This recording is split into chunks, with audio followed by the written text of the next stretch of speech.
السلام عليكم ورحمة الله وبركاته. نحمده ونصلي ونسلم على رسوله الكريم. أما بعد فأعوذ بالله السميع العليم من الشيطان الرجيم من همزه ونفخه ونفثه. بسم الله الرحمن الرحيم. رب اشرح لي صدري ويسر لي أمري واحلل عقدة من لساني يفقهوا قولي. اللهم انفعني بما علمتني وعلمني ما ينفعني وزدني علما. انشاءالله نن به سوره هجر آیت نمبر 14 14 او 15 به وایو 13 14 او 15. الله تعالی دې وینا حق ادا کولو توفیق راکړي. الله دې مونږ تاسو ټول په قران کریم باندې پوي کړي او الله تعالی دې مونږ تاسو ته قران کریم باندې عمل کول آسان کړي د رسول الله صلی الله علیه و آله وسلم په طریقې باندې.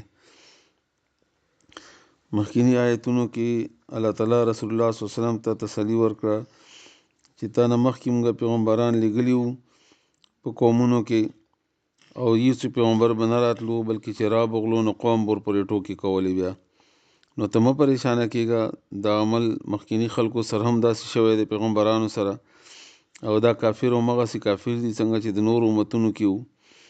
نو بیا الله تعالی د سزا په تور وفرمایل چې همدغه رنګ الله تعالی د دوی د ټوکې مسخرې دا د مجرمانو په زړونو کې ورننباسي.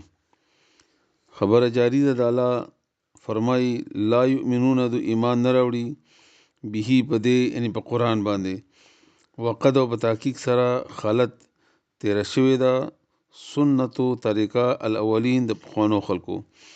دا کار د پخوانو امتونو هم داسې وو، لکه موسی علیه السلام قوم او که د عیسی علیه السلام او که دغسې ځا تر هغه نوح علیه السلام پورې چې کم نه مني نو نه مني، که هغه ته دلیلونه وایي او که مطالبې مني او که هر څه کوي خو هغوی مني نه. که هر څومره واضح دلیل سره خبره وکړي، که هر څومره خو زړه وخوري، رسول الله صلی الله علیه وسلم خو به ډېر زیات زړه خوړو، دومره زیات زړه به خوړو چې الله تعالی په خپله ورته فرمایي سوره کهف کې چې لعلک باخع لنفسک کېدی شي ته ځان ورپسې هلاک کړي.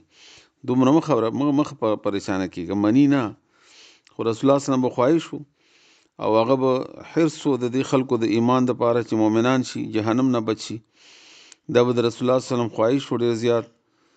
نو دوی به مطالبې غوښتې، مطالبې به کولې، معجزې به غوښتې. کله به ویلې چې مکې کې نهرونه روان کا، کله به ویلې چې کوه صفاره ته د سونې نه جوړه کا، کله به ویل چې ملائک دې راشي موږ ته دې ووایي چې دا پیغمبر دی. داسې عجیبه معجزې به وي. نو د رسول الله صلی الله علیه وسلم په زړه کې دا خواهش پیدا وشو چې کاش کې دا معجزه د دوی ومنلی شي چې ایمان راوړي، د دوی ایمان دپاره چې دا خلک ایمان راوړي چې مسلمانان شي او د جهنم نه بچ شي. نو هغه دپاره به کله کله د دوی د مطالباتو هغه الله تعالی خو خزرونو نه خبر دی.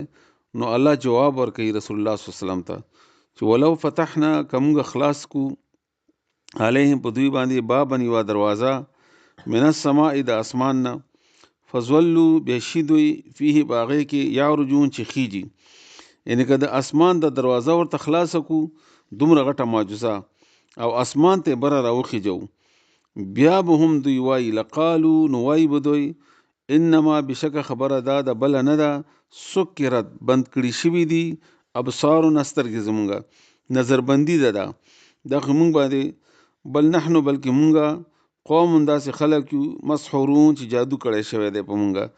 یعنې که مونږ اسمان ته راوخیجو د اسمان دروازه ورته خلاصه کړو بیا به هم نه مني، ځکه چې الله تعالی ته خو پته ده، الله د ماضي نه هم خبر ده او د مستقبل نه هم خبر ده. هغه ته پته ده چې دوی مطالبې دې دپاره نه کوي چې ایمان راوړي، دا صرف پر رسول الله صلی الله علیه وسلم باندې اعتراضونه کوي. نو که زه داسې معجزه دوی ته ورکړم چې اسمان ته وخیجوم نو دوی به وایي دا خو په مونږه جادو شوی دی، دا خو مونږ سترګو باندې پابندي لګولې ده، نظربندي ده فلانې مني به بیا هم نه. نو اطمینان ورکوي رسول الله صلی الله علیه وسلم ته چې ته د دوی پسې خفه کېږه مه، دا خلک د خفګان نه دي، دوی ته ما هر قسم دلایل او هر قسم واعظ و نصیحت په قرآن ذریعه سره او د رسول الله صلی الله علیه وسلم ذریعه سره او نور صحابه کرامو ذریعه سره وشو خو دوی مني نه. لا یؤمنون ایمان نه راوړي دوی به په دې په قرآن وقد په تحقیق سره خلت تیره شوې ده سنتو طریقه الاولین د پخوانو.